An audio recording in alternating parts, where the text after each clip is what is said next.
رسول اللہ صلی اللہ علیہ وسلم نے فرمایا، اس ذات کی قسم جس کے قبضہ قدرت میں میری جان ہے، وہ زمانہ قریب ہے کہ عیسیٰ بن مریم علیہ السلام تمہارے درمیان ایک عادل حاکم کی حیثیت سے نازل ہوگی، اور وہ صلیب کو توڑ دے گی، سوروں کو مار ڈالے گی اور جزیہ موقوف کر دے گی۔ اس وقت دولت اتنی کثرت سے ہو جائے گی کہ کوئی اسے لینے والا نہیں ملے گا۔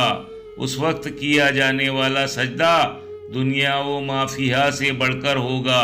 پھر حضرت ابو ہریرہ رضی اللہ عنہ نے فرمایا کہ اگر تمہارا جی چاہے تو یہ آیت پڑھ لو، اور کوئی اہل کتاب ایسا نہیں ہوگا جو حضرت عیسیٰ کی موت سے پہلے ان پر ایمان نہ لائے، اور قیامت کے دن وہ ان کے گواہ ہوگی۔